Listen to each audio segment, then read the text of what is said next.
Ketika kita berpikir tentang gunung berapi aktif, satu wilayah muncul dalam benak kita. Cincin api di Samudra Pasifik. 3/4 gunung berapi di bumi berada di dalam sabuk ini. Bandingkan area ini dengan Australia yang tidak memiliki aktivitas gunung berapi. Benua Eropa juga tenang, atau setidaknya kita suka berpikir demikian. Dapatkah kamu menebak apa gunung berapi paling aktif di Eropa? Kalau kamu memikirkan Gunung Etna di Pulau Sisilia, Italia, kamu benar. Gunung berapi ini telah meletus sekitar 200 kali dan tidak pernah tidur dalam beberapa dekade terakhir. Letusan terakhir kali terjadi pada bulan Agustus 2023. Gunung-gunung tertinggi di Mediterania ini berusia 0,5 miliar tahun. Namun di Islandia, ada gunung berapi yang jauh lebih muda. Gunung ini mulai beraksi pada tanggal 10 Juli 2023. Sore harinya, 3 celah muncul di tanah di semenanjung di barat daya pulau. Ini berada di dasar sebuah puncak gunung kecil, namanya berarti domba jantan kecil dalam bahasa lokal. Gunung berapi ini memuntahkan lava cair ke udara dan ada gumpalan gas di daerah tersebut. Tapi komunitas ilmiah tidak terkejut dengan peristiwa itu. Mereka sudah tahu banyak tentang hal di daerah vulkanik yang membentang antara kota-kota Reykjavik dan Keflavik. Namanya sulit diucapkan ya, kayak nggak ada huruf vokalnya gitu. Gunung itu sudah meletus selama 2 musim panas sebelumnya. Aktivitas ini terjadi setelah 8 abad tidak aktif. Pada hari-hari menjelang letusan terakhir, para ahli seismologi, ilmuwan yang mempelajari gempa bumi, mencatat lebih dari 12.000 getaran. Ketika tanah terbuka pada bulan Juli, celah-celah itu panjangnya lebih dari 2,4 km. Keesokan paginya, 2 di antaranya menutup. Semua lava sekarang keluar dari celah terakhir. Celah itu tumbuh menjadi kerucut yang memanjang, bentuk paling sederhana dari gunung berapi yang kita kenal. Lava segera memenuhi kawah yang besar, tingginya hampir 30 meter dalam 1 minggu pertama, dan masih terus bertambah. Pada malam ketika letusan dimulai, lava menyebar ke segala arah. Jelaganya membakar lumut kering di sekitarnya dan otoritas setempat menutup daerah sekitar. Ada gas beracun dari gunung berapi dan asap dari lumut yang terbakar. Petugas pemadam kebakaran berbondong-bondong datang ke daerah tersebut. Setelah seminggu, mereka menyatakan bahwa area tersebut aman. Pengunjung pun datang untuk menyaksikan kelahiran gunung berapi termuda di Eropa. Bentuk pariwisata ini cukup berkembang di Islandia. Orang-orang datang dari seluruh dunia untuk menyaksikan gunung berapi aktif. Negara api dan es ini memiliki lebih dari 130 gunung berapi. Sekitar 30 di antaranya aktif loh. Aku tahu apa yang kamu pikirkan. Apakah wisata gunung berapi aman? Di Islandia aman, pihak berwenang negara ini meneliti dan terus memantau semua titik api. Pulau ini dipenuhi dengan beberapa lusin stasiun seismik dan ini membantu para peneliti memprediksi letusan di masa depan secara akurat. Layanan darurat sudah terbiasa dengan peristiwa semacam ini, mereka dapat dengan cepat menutup zona bahaya. Inilah yang terjadi pada tahun 2010.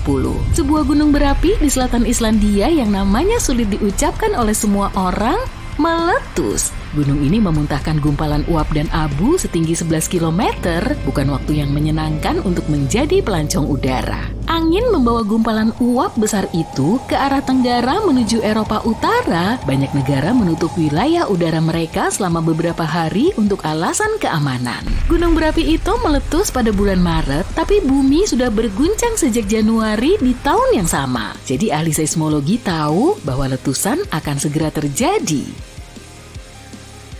Karena termasuk gunung berapi termuda di benua ini, infrastruktur wisata sudah ada di sana. Pengunjung dapat meninggalkan mobil mereka di tempat parkir yang telah ditentukan, kemudian mereka melanjutkan perjalanan selama 5 jam.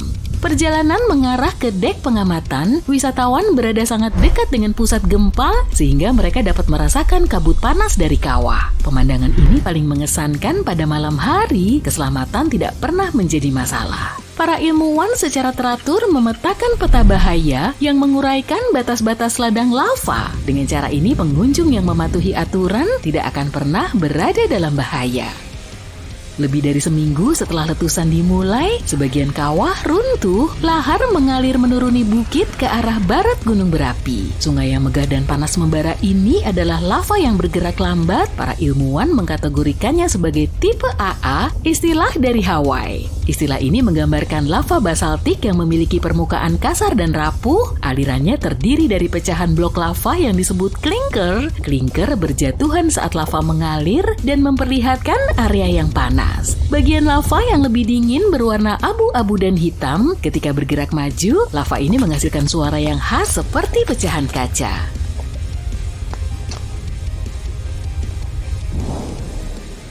Hampir sebulan setelah letusan gunung berapi baru, kita mendapatkan rekaman udara dari fenomena yang menarik ini. Sebuah tornado terbentuk tepat di atas aliran lava. Hal ini terjadi karena suhu yang tinggi di daerah tersebut. Ketika kondisinya tepat, kolom udara panas dapat dengan mudah berubah menjadi tornado mini. Para ilmuwan mengamati peristiwa serupa terjadi selama letusan gunung Kilauea tahun 2018 di Hawaii. Ladang lava di pulau terbesar kedua di Eropa menceritakan kisah penciptaan Islandia. Pulau ini berada di atas tempat pertemuan lempeng Amerika Utara dan Eurasia. Lempeng tektonik adalah bongkahan besar batuan dari lapisan paling luar bumi. Kira-kira ada 20-an lempeng tektonik. Lempeng-lempeng tersebut bertumpu pada lapisan batuan yang sebagian meleleh. Semua lava yang kita lihat di permukaan memulai perjalanannya di sini. Bisa dibilang bahwa ini piring mengapung yang berada di batuan cair. Batas-batasnya tidak stabil. Ketika bergesekan satu sama lain, kedua lempeng itu melepaskan sejumlah besar energi. Pembentukan gunung berapi adalah salah satu hasilnya, dan ini adalah tempat di mana batuan cair bergerak naik ke permukaan. Islandia mulai terbentuk sekitar 60 juta tahun yang lalu. Lempeng tektonik di bawah lautan memisahkan diri. Lava yang menumpuk di permukaan cukup banyak untuk menciptakan tanah yang kokoh. Batuan kuno ini berada di bawah ombak saat ini. Ketika lava baru mencapai permukaan dan mendingin, lava tersebut mendorong batuan tua menjauh dari pusat pulau. Itu sebabnya bagian tertua Islandia tidak berumur 60 juta tahun, melainkan hanya 16 juta tahun.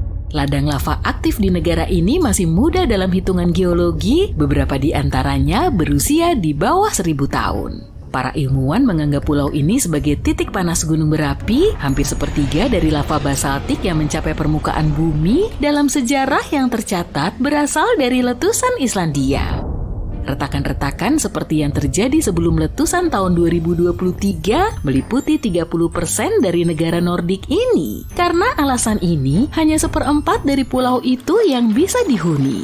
Viking Norse adalah orang pertama yang menetap di Islandia pada awal abad ke-10. Alam memberikan sambutan yang meriah kepada mereka. Hanya beberapa tahun setelah kedatangan mereka, orang-orang ini menyaksikan salah satu letusan gunung berapi terbesar dalam sejarah. Bangsa Viking datang dari wilayah tanpa gunung berapi, jadi mereka tidak tahu apa yang terjadi.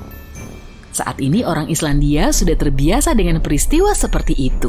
Ini bagus karena tanah mereka memasuki era baru aktivitas vulkanik. Para ahli vulkanologi menduga bahwa kejadian baru-baru ini merupakan pengantar untuk letusan yang lebih sering terjadi selama beberapa dekade. Semenanjung yang menjadi rumah bagi gunung berapi termuda di bumi hanya berjarak 11 km dari barat daya ibu kota Islandia. Gunung ini sudah tidak aktif sejak lama. Letusan yang terjadi saat ini menjadi mengingat bahwa proses alam yang menciptakan Islandia masih berlangsung. Baru-baru ini, para ilmuwan menemukan bahwa ada hubungan historis antara letusan gunung berapi di utara Eropa dan gletser. Planet kita telah mengalami setidaknya 5 zaman es. Ini adalah periode yang sangat panjang ketika suhu rata-rata di bumi menurun. Hasilnya adalah meluasnya lapisan es di seluruh Eropa Utara dan Amerika Utara. Zaman es terakhir berakhir sekitar 10.000 tahun yang lalu. Para peneliti masih mencoba untuk memahami sepenuhnya bagaimana periode glasial ini memengaruhi aktivitas vulkanik. Mereka menduga bahwa berat semua es itu mengganggu aliran magma di bawah tanah. Ketika gletser mencair, tekanannya terangkat. Ini membuat lava lebih mudah mengalir ke atas permukaan dan meledak.